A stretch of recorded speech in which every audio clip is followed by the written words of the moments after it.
हो ही रही। मेरे बच्चे नहीं है, दोनों लड़के राम के घर गए, 31 साल का, 25 साल का। मेरे आदमी का भी ट्यूमर था, मैंने सारे पैसा उसकी बीमारी के पीछे लगा दिया। आज मेरे ससुर की कमाई और जो थोड़ा बहुत जोड़ा और हमने डीएलएफ में करा। और डीएलएफ के लिए क्यों तोड़ा फोड़ी हो रही है, डीएलएफ के लिए क्यों सील लगा जा रहा है। हम इस सब भूखे प्यासे सारे मेरे बहन भाई हम यहाँ खड़े हैं पार्क में, तो वे इसी नीचे हम यहाँ इतनी धूप में खड़े। मैं उनसे हाथ जोड़ के रिक्वेस्ट करती हूँ कि हमारा आशियाना नहीं छीना जाए, नहीं छीना जाए। मोदी सरकार से हाथ जोड़ के रिक्वेस्ट है कि देखो वे तो कहते हैं मैं सबके साथ हूँ, सबका साथ सबका विकास, तो आज हमारे मोदी हमारे साथ क्यों नहीं है जो विकास के लिए कह रहे थे। तो हमने हमेशा वोट मोदी को ही दी है, हमेशा उसको ही दी है, ठीक है। हमने कभी, हमारी पूरी पीढ़ी चली गई उनके लिए वोट देते, अब भी हम मोदी के साथ खड़े हैं। लेकिन हम जानते कि ये सरकार हमारे लिए न्याय करेगी, अन्याय नहीं करेगी। और लेकिन डीएलएफ के लिए क्यों कर रही है कि वो तो सबके लिए हो, नहीं तो किसी के लिए नहीं हो। मैं ये कहना चाहती हूँ मोदी साहब से कि हमारे लिए न्याय किया जाए, न्याय नहीं किया जाए। मेरी दाल रोटी इससे ही चलती है, मैं बार बार कह रही हूँ। और हम क्यों धूप में आएंगे, क्यों धूप में खड़े हैं, हम इसीलिए खड़े के परेशान है। हम कहाँ जाएं, बच्चों ने लेकर अपना, कहाँ बेटियों ने लेकर रोड पे जाएं। आजकल टाइम है बेटियों का बाहर निकलने का, रात को बेटियों को निकाल दिया तो खाली करो, कहाँ जाए बेटी निकल के रात को, ठीक है। वो कहते हैं कि बेटी बचाओ और बेटी पढ़ाओ, तो बेटियों को पढ़ाने के लिए ले आए, बच्चे स्कूल में पढ़े तो कहाँ बच्चों ने पढ़ाएंगे, कहाँ बेटियों को रखेंगे जब मकान ही रहेगा, नहीं तो हम कहाँ जाएंगे। तो महापंचायत होगी और हो सके तो हम रोड पे आएंगे। बड़ी गंभीर हो गई है जी। 35 साल से यहाँ बसे हुए लोग हैं, उनको आज सरकार किसी बिल्डर के जरिए हमें उजाड़ना चाहती है। और सरकार का अध्यय क्या है, आदरणीय मोदी जी जो हमारे देश के यशस्वी प्रधानमंत्री जी हैं, उनका क्या नारा है, जहाँ झुग्गी वहाँ मकान। और 25 करोड़ लोगों को बिलो पॉवर्टी से हमने ऊपर उठाया है। हम अपनी मेहनत से, ये छोटा छोटा घर क्या 60 गज का घर है, बड़ी मेहनत से कमा के हमने ये बनाया। हमारे माँ बाप की मेहनत, हमारी मेहनत, हमारे बच्चों की मेहनत, अगर आज वो उजड़ जाएगा तो हम कहाँ जाएंगे।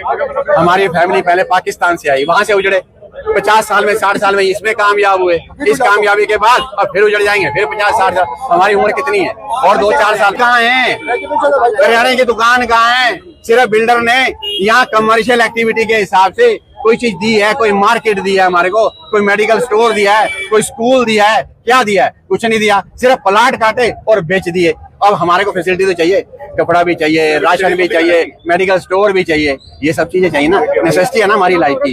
अगर ये कोई कर रहा है, जैसे मिक्स लैंड यूज दिल्ली में आपने अलाउ कर दिया, जहाँ 70% कमर्शियल एक्टिविटी होती है, कंपाउंडिंग करके कोई खर्चा लगा के आप हमारे पर लागू कर दे और हमारे घर पास कर दे, ये सरकार कर सकती है। फिर कहते हैं जहाँ झुकी वहाँ मकान, वो फ्री में दे रहे हो आप, फ्री में दे रहे हो। यहाँ तो हम अपने खून कमाई, पसीने की कमाई से घर बनाए हैं।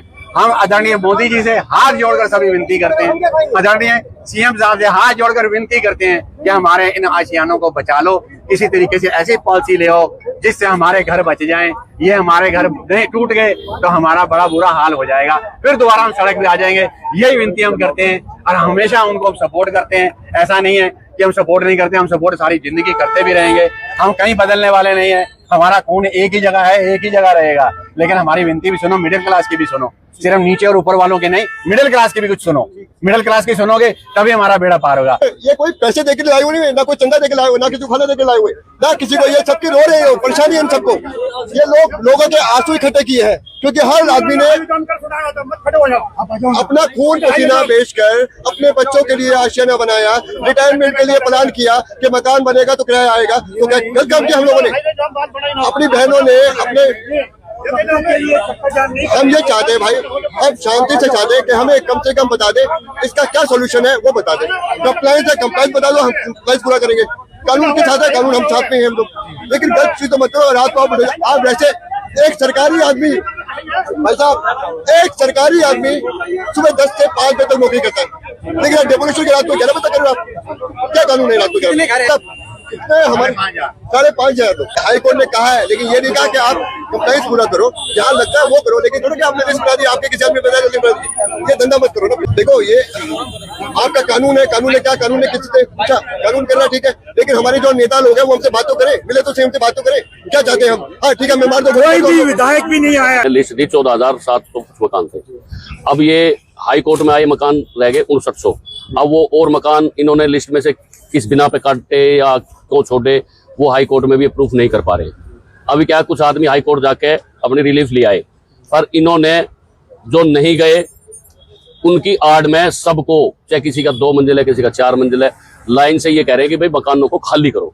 वो हमारे पास सबूत है, रिकॉर्डिंग है, फोटो है।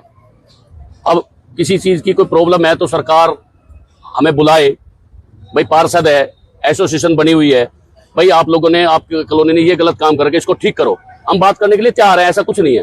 पर प्रशासन के दबाव से डीएलएफ करा रही है, सारा जो काम करा रही है वो डीएलएफ करा रही है। देखो हम शांतिपूर्वक, जैसे आज धरना की दिया, अब हम मीटिंग करके आसपास के 10-20 गांवों में जाएंगे, सबको इकट्ठा करेंगे, क्योंकि जो किराएदारी है, आज गुड़गांव के अंदर इतनी मल्टीनेशनल ये कंपनी आई हुई है, तो किराएदार तो आएंगे, जो उसमें बच्चे काम करते हो जाएंगे कहाँ, काम यहाँ कर रहा है तो वो पचगावा तो रहने जाएगा नहीं, रहेगा तो यहीं पे। तो इसलिए पूरे आसपास के गांव में घूम के सबकी सलाह लेके और सभी आदमी इकट्ठे, क्योंकि आज यहाँ खाली करा रहे हैं कि सुशांत लोक में जाएंगे, परसों आ जाएंगे, इसका कोई सरकार से बात करके स्थायी समाधान निकालने की कोशिश करें।